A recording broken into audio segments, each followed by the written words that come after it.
Yo, welcome back, kembali lagi di channel Atoa Hayato. Bagaimana kabar nakama sekalian? Semoga selalu baik-baik saja. Chapter 1083 punya judul Kebenaran pada Hari Itu. Judul tersebut jelas menggambarkan cerita Sabo untuk mengungkap kejadian di Mariejoa yang dinantikan oleh Dragon dan Ivankov. Lalu covernya menunjukkan Doflamingo yang sedang merawat anak ayam. Ya, itu memang cover request, tapi di sini ada hal yang menarik. Chapter 1083 ini adalah chapter di mana squad khusus Holy Knight disebut pertama kali oleh Dragon, dan cover chapter ini adalah Doflamingo. Lalu menariknya, pada chapter 906 sosok Im Sama pertama kali muncul, dan kemunculan Im Sama itu bersebelahan dengan scene yang menunjukkan keadaan Doflamingo di penjara Impel Down. Ya, keterkaitan ini bisa menjadi foreshadow hubungan antara Im Sama, Doflamingo, dan para Holy Knight. Atau jangan-jangan para Holy Knight ini adalah orang yang dimaksud Doflamingo sedang mengincar dirinya, karena Dovi kan tahu informasi tentang harta Mariejoa. Nah, selanjutnya kita masuk ke cerita. Sabo membawa kabar kesuksesan besar dari misi Revo Army di Mariejoa. Tampaknya Dragon benar-benar sudah mempersiapkan rencana penyerangan Mariejoa saat Reverie sedang berlangsung. Jika kita amati, hasil rencana itu benar-benar sangat memuaskan bagi pihak Revo Army. Selain bisa memberikan ancaman yang berarti pada Tenryubito, reputasi mereka di mata para pemberontak dunia juga semakin meningkat pesat. Semua itu tak terlepas dari timing Reverie yang sangat tepat. Dan hal itu pun bisa memicu pemberontakan di 12 negara. Lalu 8 negara diantaranya sudah berhasil mengkudeta raja-raja mereka, walaupun satu negara yaitu Lulusia sudah dihancurkan oleh Im Sama. Ya, pemberontakan bisa berjalan lancar karena raja dan prajurit terbaik sedang menuju Reverie.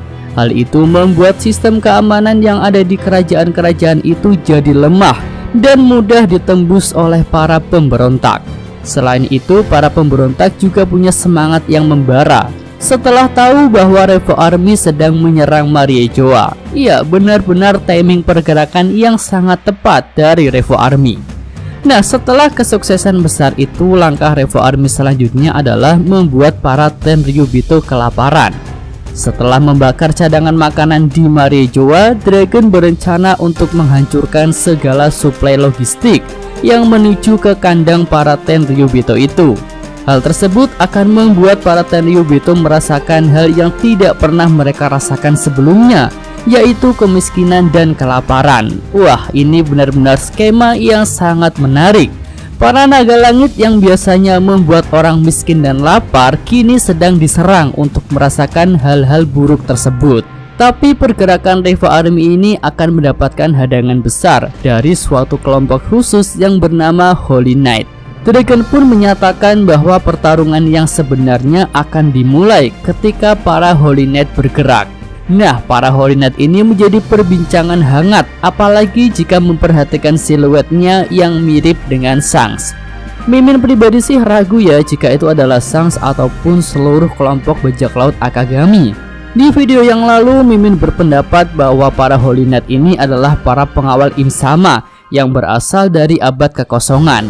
Namun setelah membaca perkataan Dragon saat chapternya rilis, Mimin jadi kepikiran hal lain, bahwa para Holy Knight ini adalah para Tenryubito yang kuat. Karena Dragon kan bilang gini, mereka bukanlah musuh yang akan diam saja. Nah, ini seperti menunjukkan bahwa Tenryubito lah yang akan melakukan perlawanan langsung kepada para Revo Army. Ya, selama ini kita disuguhkan penampilan tak berguna dari para Tenryubito. Mereka digambarkan lemah, sombong, dan hanya berfoya-foya saja. Namun, pernahkah kita menduga jika itu hanya satu sisi dari para Tenryubito? Mungkin mereka punya sisi yang lain yang belum terungkap hingga saat ini, yaitu adanya kumpulan para Tenryubito yang kuat yang akan bergerak saat mereka diserang secara langsung oleh Revo Army. Lalu apakah ada bukti jika Tenryubito itu kuat? Ya, Mimin jawab ada. Setidaknya para Tenryubito punya jalur keturunan untuk menjadi kuat. Bukti yang tak terbantahkan adalah sosok Doflamingo yang sudah Mimin bahas di atas tadi ya. Dia adalah salah satu Tenryubito. Lalu ketika kecil, Dovi juga sudah bisa membangkitkan Hosoku Haki. Dan sekarang dia menjadi salah satu karakter kuat dalam cerita One Piece. Jadi Mimin rasa itu membuktikan bahwa setidaknya para Tenryubito punya kesempatan atau kemampuan untuk menjadi karakter yang kuat. Dan tidak menutup kemungkinan jika para Holy Knight itu sebenarnya adalah para Tenryubito sendiri. Nah, selanjutnya kita akan bicara mengenai insiden pembunuhan Raja Cobra yang menuduh Sabo sebagai tersangkanya. Hal yang menyudutkan Sabo adalah fotonya bersama Raja Cobra yang sudah tergeletak. Ya, sebenarnya fitnah itu malah membuat nama Sabo melambung di kalangan para pemberontak hingga bisa mendapatkan gelar Sang Kaisar Api.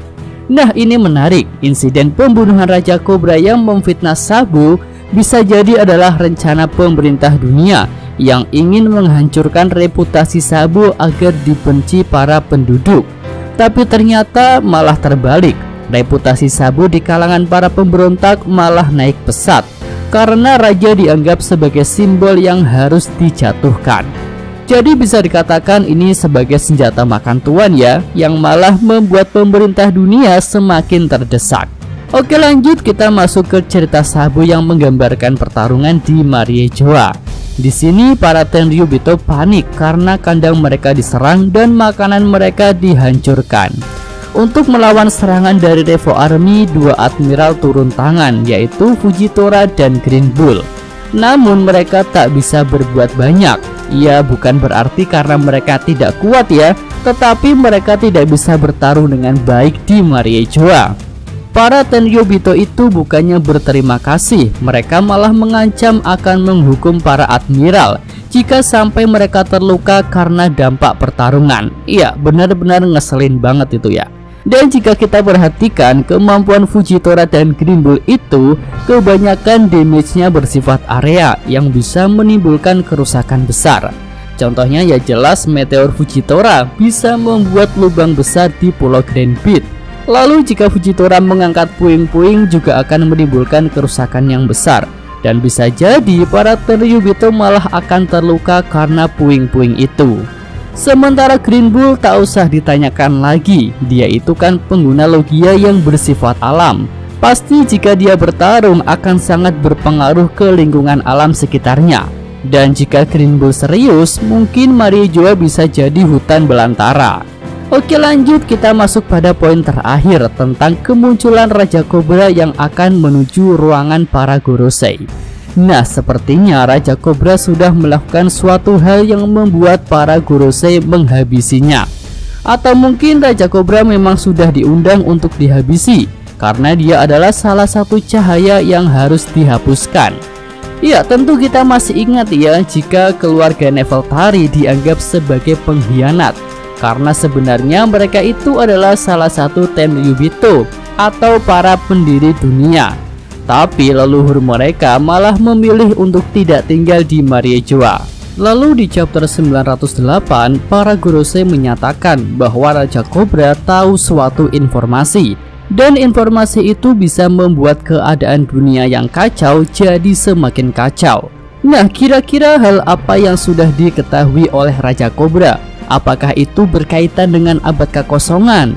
Ya, pastinya ada suatu pembicaraan antara Raja Cobra dan para Gorosei yang sangat menarik untuk kita nantikan terungkapnya. Oke, itu aja segmen real review untuk chapter kali ini ya. Jika ada tambahan, saran dan komentar bisa tulis pada kolom komentar. Yosa, Mimin atau Hayato, terima kasih. Oke, cukup sekian video kali ini. Semoga nakama sekalian menyukainya. Terima kasih udah nonton. Jangan lupa like-nya dan subscribe channel Atowa Hayato. Yo!